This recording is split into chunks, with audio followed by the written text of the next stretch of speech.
Classroom of the Elite may present itself as a typical school anime, but that certainly doesn't mean it's devoid or exempt from the darker side of human nature and institutional manipulation. With that said, let's dive into ranking my top 5 darkest Classroom of the Elite fan theories. They're all pretty disturbing, but one has got to be the darkest. Number 5. The school's expulsions are a cover for human trafficking.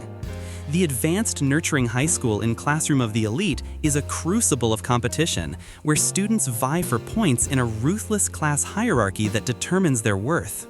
Expulsion is the ultimate punishment for those who fail, stripping them of their place in this elite institution. But what if expulsion is a facade for something far more sinister? This chilling theory proposes that expelled students aren't simply sent home, they're funneled into a covert human trafficking network orchestrated by the school's shadowy backers. The point system and class structure are not just tests of merit, but a calculated mechanism to sift through students, identifying undesirables, particularly those in Class D, for removal. These discarded students, deemed failures by the system, might be sold to organizations like the White Room for brutal experimentation, exploited as labor in clandestine operations, or subjected to unspeakable fates to serve the interests of a powerful elite.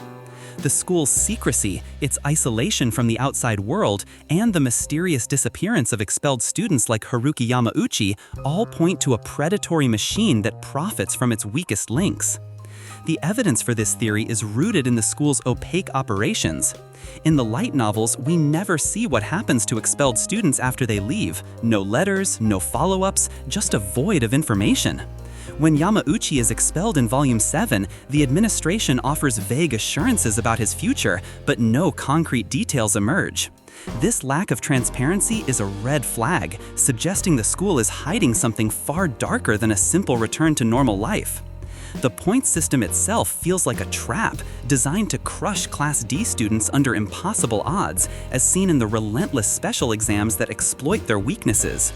The theory posits that this is intentional. Class D is a holding pen for those the school deems expendable, a pool from which to draw victims for trafficking.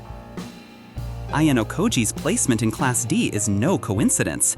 He could be an observer or enforcer, planted by the White Room to ensure the system runs smoothly, his cold detachment perfect for monitoring or even facilitating these removals. His cryptic interactions with teachers like Chabashira, who seems to know more about his past than she lets on, Volume 4, hint at a deeper connection to the school's true purpose. The horror deepens when you consider the students' dynamics. Some, like Kikyo Kushida, might suspect the truth. Her desperate need to maintain her perfect image and avoid expulsion could stem from a primal fear of what lies beyond the school's gates. Others, like Kakeru Yuen, might be complicit, their ruthless ambition a bargain for immunity from this fate. The school's surveillance, cameras everywhere, teachers watching every move, creates an atmosphere of paranoia, as if students are being evaluated not just for grades, but for their value to the trafficking network. The darkest implication? Expelled students might face horrors worse than death, forced into experimental programs like the White Room, where they're broken down physically and mentally, or sold to elite organizations for purposes too vile to imagine. Imagine the terror of a student like Yamauchi, expecting to return home, only to find themselves in a sterile facility, subjected to tests that make the White Room look tame. This theory transforms the school into a predatory beast, luring in young minds with promises of success while harvesting the vulnerable for profit or power. It's a nightmare where failure isn't just a setback, it's a one-way ticket to oblivion. Number 4. Sakayanagi's illness is deliberately maintained. Here's where things get really sinister. This theory suggests that Arisu Sakayanagi's chronic illness and physical weakness aren't natural. They're being deliberately maintained by someone, possibly even her own father. Think about it. Sakayanagi is intellectually brilliant and comes from a powerful family. If her condition could be treated or cured, why hasn't it been? The theory proposes that her illness serves as a form of control. By keeping her physically dependent and fragile, those in power ensure that her brilliant mind remains contained and manageable. The most disturbing aspect of this theory is that it might be her own father, the former director of the school, who is complicit in this. Perhaps he recognized early on that his daughter's intellect could pose a threat to the established order, so he ensures she remains physically limited. Her cane isn't just a mobility aid, it's a symbol of the chains that keep one of the most dangerous minds in the series safely contained. This would explain why Saka Yanagi seems so accepting of her condition, and why she focuses her energy on psychological games rather than trying to change her circumstances. Number 3. Class D students are psychological experiments. This theory goes deep into the true nature of Advanced Nurturing High School's class system. Rather than being a meritocracy designed to improve students, the theory suggests that Class D serves as a control group in a massive psychological experiment studying human behavior under stress. The evidence is compelling. Class D consistently receives the most problematic and psychologically damaged students.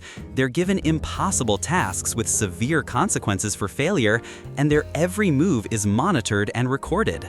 The monthly point system isn't about teaching responsibility, it's about studying how humans react to scarcity and desperation. Consider how Class D students are pushed to their breaking points: Sudo's violence, Sakura's social anxiety, Kushida's hidden rage, and Horikita's isolation. These aren't coincidences, they're carefully orchestrated situations designed to study extreme psychological responses. The darkest implication is that the school has no intention of actually helping these students succeed. They're lab rats in a maze, and their struggles, breakdowns, and occasional triumphs are all just data points in a larger study of human psychology.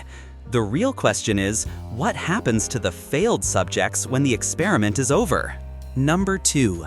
Ayanokoji's father plans to retrieve him through violence.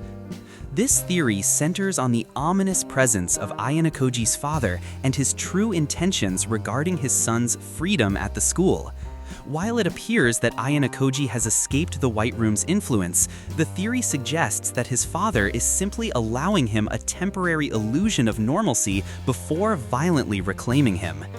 The evidence lies in the subtle threats and the systematic way obstacles in Ayanokoji's path are removed. His father isn't respecting his son's autonomy, he's studying his behavior in a natural environment to better understand how to control him. Every friendship, every relationship, every moment of apparent humanity is being cataloged as potential leverage. The theory proposes that when his father decides the observation period is over, he won't simply withdraw Ayanokoji from school.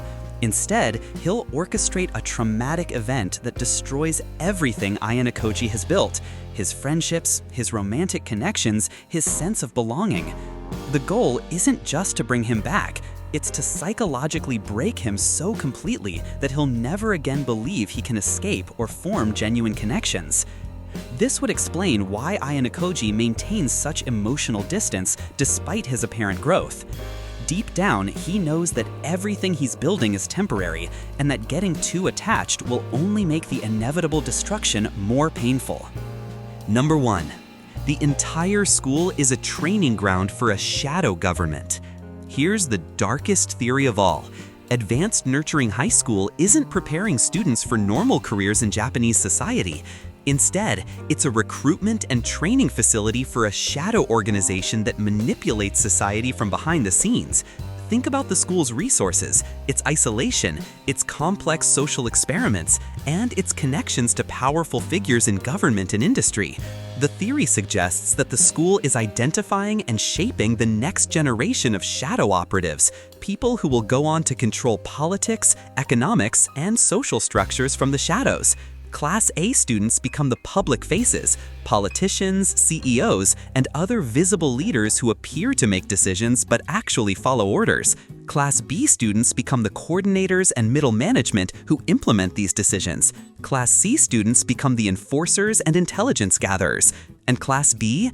They become the expendable assets, people so psychologically damaged and desperate that they'll do anything for acceptance and recognition. The most chilling aspect of this theory is that Ayanokoji represents the pinnacle of this system, a perfect shadow operative with no moral constraints, complete emotional control, and the ability to manipulate any situation. His time at the school isn't about his education or growth, it's his final training exercise before he's deployed into the real world. Every student competition, every social manipulation, every psychological break is preparation for a lifetime of controlling society from the darkness. The school doesn't graduate students, it graduates puppet masters. What do you guys think of these theories? What are your top 5 darkest Classroom of the Elite fan theories? Comment down below. And remember, in this school, everyone is either a player or a pawn, and the games never really end.